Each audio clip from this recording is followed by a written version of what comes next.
CH-7 welcome to Python programming. நம்ம இன்னைக்கு chapter 7 functions பார்க்க போறோம். அதுல function arguments பத்தி நம்ம பார்க்க போறோம். ஓகே, இந்த வீடியோவுக்கு புதுசா இருக்கிறவங்க இத பத்தி ஆல்ரெடி தெரிஞ்சுக்கணும்னா அதனுடைய லிங்க் நான் டிஸ்கிரிப்ஷன்ல கொடுத்திருக்கேன். அந்த லிங்க் யூஸ் பண்ணி அந்த வீடியோ பார்த்துட்டு இத பாருங்க. அப்ப உங்களுக்கு இன்னும் functionsனா ஈஸியா புரியும். ஓகே, function argumentsனா என்னன்னா arguments are used to call a function.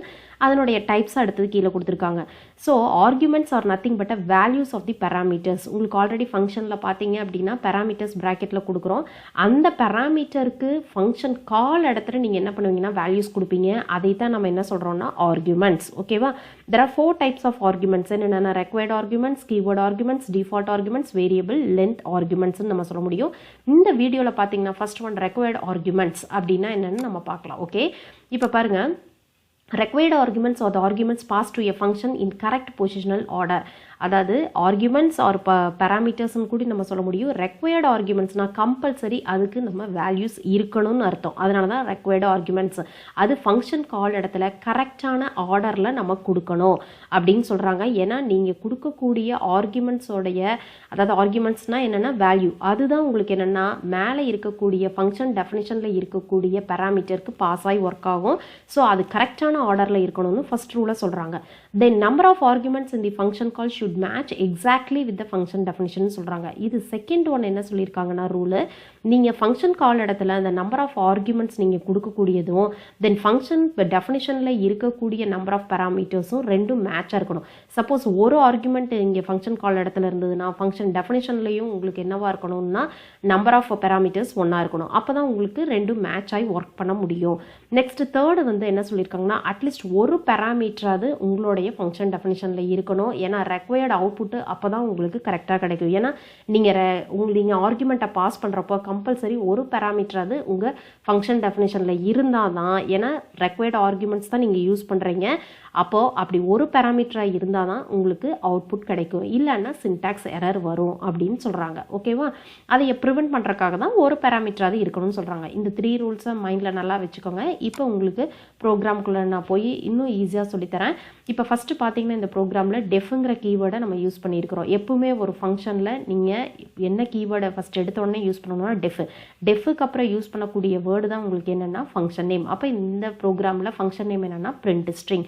இப்போ இதில் ப்ராக்கெட்குள்ளே நீங்கள் கொடுக்கக்கூடியதான் என்ன அப்படின்னா பேராமீட்டருடைய நேம் நம்ம என்ன கொடுத்துருக்குறோம், எஸ்டிஆர்னு கொடுத்துருக்குறோம். நெக்ஸ்ட் அடுத்தது பார்த்தீங்கன்னா கோலன், இது சின்டாக்ஸ் படி கொடுத்துருக்குறோம். தென் இந்த 3 ஸ்டேட்மெண்ட்டுமே இந்த ஃபங்க்ஷனோடையது. எந்த ஃபங்க்ஷனோடையது? பிரிண்ட் ஸ்ட்ரிங்கோடையது. ஏன்னா 3மே பார்த்தீங்கன்னா ஒரே மாதிரியான டேப் ஸ்பேஸ் இருக்குது. அதில் 2 பிரிண்ட் ஸ்டேட்மெண்ட்டை யூஸ் பண்ணியிருக்கீங்க. தென் ஒரு ரிட்டர்ன் ஸ்டேட்மெண்ட்னா எண்ட் ஆஃப் த ஃபங்க்ஷன் நம்ம சொல்லிக்கலாம். இங்கே எந்த எக்ஸ்பிரஷனும் கொடுக்கல. ஸோ எது உங்களுக்கு இப்போ நம்மளுக்கு பிரிண்ட் ஆகாது, இதோட முடிஞ்சுதுன்னு அர்த்தம்.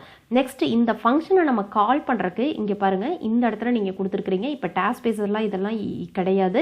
ஸோ இதுதான் என்னன்னா டெஃப்க்கு நேரா இருக்குது பாருங்க. So this is the call statement, function call statement. இந்த இடத்துல நான் ஹைன்னு கொடுத்துருக்கிறேன். இதுதான் உங்களுக்கு என்னன்னா ஆர்குமெண்ட். ஓகேவா?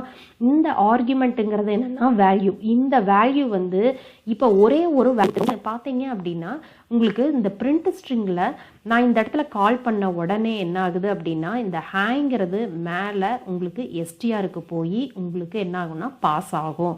அப்போ பிரிண்ட் ஸ்ட்ரிங் இப்போ கால் ஆகி ஃபங்க்ஷன் கால் ஆகி இந்த ஹேங்கிறது எஸ்டிஆருக்கு பாஸ் ஆயிடுது.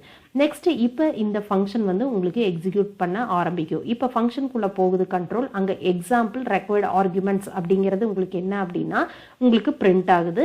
நெக்ஸ்ட் அடுத்து பிரிண்ட் எஸ்டிஆருங்கிறப்போ எஸ்டிஆருக்குள்ள என்ன ஆர்குமெண்ட் வேல்யூ நீங்க கொடுத்துருந்தீங்க? ஹை. ஸோ ஹைங்கிறது உங்களுக்கு கீழே பிரிண்ட் ஆயிருக்கு. ரிட்டர்னா இதோட முடிஞ்சதுன்னு அர்த்தம். ஓகேவா? சரி, இப்போ இந்த ப்ரோக்ராம்ல ஃபங்க்ஷன் டெஃபினிஷன்ங்கிறது என்ன அப்படின்னு இந்த ஹோல் ஸ்டேட்மெண்ட் பார்த்தீங்களா, ஃபர்ஸ்ட் எடுத்த உடனே டெஃப்ங்கிற கீவேர்டை யூஸ் பண்ணி ஃபங்க்ஷன் நேம் கொடுத்து அதுக்கப்புறம் உள்ள வந்து பேராமீட்டர்ஸ் கொடுக்குறீங்க பார்த்தீங்களா, இந்த ஸ்டேட்மெண்ட்டை தான் நம்ம என்ன சொல்லணும்னா ஃபங்க்ஷன் டெஃபினிஷன் சொல்லணும். நெக்ஸ்ட் அதுக்குள்ளே யூஸ் பண்ணக்கூடியது என்ன அப்படின்னா ப்ராக்கெட்குள்ளே, இது ஆப்ஷனல் ஒன்று தான். ஆனால் ரெக்வயர்ட் ஆர்குமெண்ட்ஸுங்கிறங்காட்டிக்கு கம்பல்சரி நீங்கள் என்ன பண்ணியிருக்கணும்னா நீங்கள் பேராமீட்டர் கொடுத்துருக்கணும். ஸோ ஒரு பேராமீட்டர் நம்ம கொடுத்துருக்குறோம், அதனுடைய நேம் வந்து எஸ்டிஆர். இப்போ இதெல்லாம் வந்து என்னென்னா இந்த 3 ஸ்டேட்மெண்ட்டுமே இந்த ஃபங்க்ஷனோடையது. எந்த ஃபங்க்ஷனோடையது? பிரிண்ட் ஸ்ட்ரிங்கோடையது. நெக்ஸ்ட் அடுத்தது பார்த்தீங்கன்னா இதுக்கு பேர் தான் என்னன்னா ஃபங்க்ஷன் கால் ஸ்டேட்மெண்ட். ஏன்னா இந்த இடத்துல தான் நீங்கள் என்ன பண்ணுறீங்க அப்படின்னா ஃபங்க்ஷனை கால் பண்ணுறீங்க. ஸோ இந்த ஸ்டேட்மெண்ட்டுக்கு பேர் என்ன சொல்லணும்னா ஃபங்க்ஷன் கால் ஸ்டேட்மெண்ட். எதை வச்சு தான் நீங்கள் கால் பண்ணுவீங்கன்னா ஒரு ஃபங்க்ஷன் நேமை கொடுத்து தான் நீங்கள் கால் பண்ணுவீங்க. அப்படி கொடுக்குறப்போ இங்கே பேராமீட்டர் இருக்கிறப்போ அதனோட வேல்யூவோட சேர்த்து நீங்கள் என்ன பண்ணுவீங்கன்னா பாஸ் பண்ணி நீங்கள் கால் பண்ணுவீங்க. ஸோ இதுதான் உங்களுக்கு என்னென்னா ஃபங்க்ஷன் கால் ஸ்டேட்மெண்ட். அதனால தான் இந்த ஹை வேல்யூக்கு நான் கொடுத்துருக்கேன் பாருங்கள். High value is matching with எஸ்டிஆர்னு கொடுத்துருக்குறேன். இந்த ஹை வேல்யூ எதுக்கு பாஸ் ஆகும் அப்படின்னா உங்களுக்கு எஸ்டிஆருக்கு பாஸ் ஆகி ஒர்க் ஆகுது. ஓகே, இப்போ ஹேங்கிறது ஒரே ஒரு வேல்யூ தான் கொடுத்துருக்குறேன். ஏன்னா ஒரு பேராமீட்டர் தான் இருக்கிறேன். இங்கே 2-3 பேராமீட்டர் கொடுத்துருந்தீங்கன்னா, சப்போஸ் 2 பேராமீட்டர் கொடுத்துருந்தீங்கன்னா நான் இங்கே 2 வேல்யூ கொடுத்துருக்கணும். இங்கே 3 பேராமீட்டர்ஸ் யூஸ் பண்ணியிருந்தீங்கன்னா நான் இங்கே 3 வேல்யூஸ் நான் கொடுக்கணும். அப்போ தான் என்ன ஆகும்னா உங்களுக்கு மேட்சிங் ஆகி இங்கே ஒர்க் ஆகும். ஓகே, நம்ம கோடிங்குள்ளே போய் ரெக்வயர்ட் ஓகே கோடிங்கில் பார்க்கலாம். டெஃப்ங்கிற கீவேர்டை யூஸ் பண்ணியிருக்கிறேன். தென் அடுத்தது பார்த்தீங்கன்னா பிரிண்ட் நேம்ங்கிறது ஃபங்க்ஷன் நேம், எஸ்டிஆருங்கிறத யூஸ் பண்ணியிருக்கிறேன் பேராமீட்டர். தென் இது வந்து நம்ம என்ன பண்ணியிருக்கிறோம் அப்படின்னா உங்களுக்கு வந்து பிராக்கெட்குள்ளே கொடுத்துட்டு கோலன் வச்சிருக்கிறோம் சின்டாக்ஸ் படி. பிரிண்ட் 2 ஸ்டேட்மெண்ட் யூஸ் பண்ணியிருக்கிறோம், ரிட்டர்ன் ஸ்டேட்மெண்ட். இது 3 ஸ்டேட்மெண்ட்டுமே பார்த்தீங்கன்னா ஒரே டாஸ்க் பேஸ் இருக்குது. இந்த 3 ஸ்டேட்மெண்ட்டுமே பிரிண்ட் நேம்ங்கிற ஃபங்க்ஷனோடையது. நெக்ஸ்ட் அடுத்தது இதுதான் ஃபங்க்ஷன் கால் ஸ்டேட்மெண்ட். ஓகே, இந்த ஃபங்க்ஷன் கால் ஸ்டேட்மெண்ட் பாருங்க இங்கே ஸ்டார்ட் பண்ணியிருக்கிற டெஃப்க்கு நேராக இருக்குது பாருங்க. இப்போ பிரிண்ட் நேம்ங்கிறத ஃபங்க்ஷன் நேமை யூஸ் பண்ணி கால் பண்ணுறோம். வெல்கம் அப்படிங்கிறது நம்ம கொடுத்துருக்குறோம். இதுதான் என்னன்னா உங்களுடைய வேல்யூ. எதனுடைய வேல்யூ அப்படின்னா இதுதான் ரெக்வயர்ட் ஆர்குமெண்ட். உங்களுக்கு வந்து என்னன்னா இந்த எஸ்டிஆருக்கு வெல்கம்ங்கிற வேல்யூ வந்து இப்போ பாஸ் ஆகுது ஃபங்க்ஷன் கால் மூலியமா. இப்போ இந்த இடத்துல பிரிண்ட் நேம்ங்கிறத நான் கால் பண்ணேன், வெல்கம்ங்கிறத எஸ்டிஆருக்குள்ளே போயிட்டு இப்போ இந்த ஃபங்க்ஷன் வந்து உங்களுக்கு எக்ஸிக்யூட் பண்ண ஆரம்பிக்கும். கண்ட்ரோல் ஃபர்ஸ்ட் ஸ்டேட்மெண்ட் என்ன கொடுத்துருக்கு, ரெக்வயர்ட் ஆர்குமெண்ட்ஸ், அது பிரிண்ட் ஆகி பிரிண்ட் எஸ்டிஆருங்கிறப்ப எஸ்டிஆருக்குள்ள எந்த வேல்யூ பாஸ் பண்ணியிருந்தோம், வெல்கம்ங்கிறது உங்களுக்கு பிரிண்ட் ஆகும். ரிட்டர்ன்ங்கிறது எண்ட் ஆஃப் த ஃபங்க்ஷன், அதோட முடியுது. இப்போ நான் இதை சேவ் பண்ணிட்டேன். ரன் பண்ணுறப்ப பாருங்க உங்களுக்கு ரெக்வயர்ட் ஆர்குமெண்ட்ஸ் வெல்கம்னு வந்துருச்சு. ஓகே, இப்போ அவங்க அடுத்த ரூல் என்ன சொல்லியிருந்தாங்கன்னா நம்பர் ஆஃப் ஆர்குமெண்ட்ஸ் வந்து ஃபங்க்ஷன் கால் இடத்துலையும் ஃபங்க்ஷன் டெஃபினிஷன்லையும் மேட்ச் ஆகுதான்னு பார்க்க சொல்லியிருந்தாங்க. ஓகே, இப்போ நான் என்ன பண்ணுறேன்னா இந்த இடத்துல நேம் கமா அடுத்தது ஏஜ் அப்படின்னு சொல்லிட்டு நான் கொடுக்குறேன். அதே மாதிரி இங்கேயும் நான் என்ன பண்ணுறேன்னா பிரிண்ட் பண்ணுறப்போ நேம் கமா ஏஜ் அப்படின்னு சொல்லிட்டு கொடுத்துட்றேன். சாரி, அடுத்தது இப்போ இதில் வந்து நேமுக்கு வந்து பார்த்தீங்க அப்படின்னா டேனி அப்படின்னு நான் கொடுக்குறேன். கொடுத்துட்டு நெக்ஸ்ட் இதில் ஏஜுக்கு வந்து நான் என்ன பண்ணுறேன்னா 16 அப்படின்னு நான் கொடுக்குறேன்னு வைங்க. இப்போ இங்கே வந்து 2 பேராமீட்டருக்கு அதுக்குரிய வேல்யூ பார்த்தீங்கன்னா ஃபர்ஸ்ட் ஒனுக்கு வந்து ஆர்டர் கரெக்டாக இருக்கான்னு பார்க்கணும். டேனிங்கிறது தான் நேமுக்கு பாஸ் ஆகும், 16ங்கிறது தான் ஏஜுக்கு பாஸ் ஆகுது. ஸோ இதை இப்போ கால் பண்ணுறப்போ இது என்ன ஆகுது அப்படின்னா இந்த வேல்யூஸ் பாஸ் ஆகி ஃபஸ்ட்டு எடுத்த உடனே ரெக்வயர்ட் ஆர்குமெண்ட்ஸ் பிரிண்ட் ஆகி நேமுக்குரிய வேல்யூ என்னது டேனி, அடுத்தது ஏஜ் வந்து 16, அது உங்களுக்கு இப்போ பிரிண்ட் ஆகுது. பாருங்கள், எக்ஸிக்யூட் பண்ணி பார்க்குறப்போ பிரிண்ட் ஆயிடுச்சா. ஓகே, இப்போ நான் இதில் ஏதாவது ஒன்றை எடுத்து விட்டுட்டேன்னு வைங்க, இப்போ மிஸ்மேட்ச் ஆகும். என்னென்னா ஒரு வேல்யூ தான் நான் கொடுத்துருக்குறேன், பட் மேலே பார்த்தீங்கன்னா ஃபங்க்ஷன் டெஃபினிஷனில் 2 பேராமீட்டர்ஸ் இருக்குது. அப்படி இருக்கிறப்போ உங்களுக்கு என்ன உங்களுக்கு வந்து எரர் வரும் பாருங்கள். இங்கே பாருங்கள், print name missing 1 required positional argument ஏஜுக்கு இல்லைன்னு வருது. ஓகேவா, அப்போ நீங்கள் ஏஜ் கொடுக்குறப்போ உங்களுக்கு என்ன ஆகுது அப்படின்னா உங்களுக்கு எரர் வராது. அதே மாதிரி நான் டேனி வந்து ஏன் டபுள் கோட்ஸில் கொடுத்துருக்கேன்னா இது ஸ்ட்ரிங். ஓகேவா, ஸ்ட்ரிங்கு வந்து நம்ம டபுள் கோட்ஸில் கொடுக்கணும், வேல்யூஸ்க்கு உங்களுக்கு தேவை கிடையாது.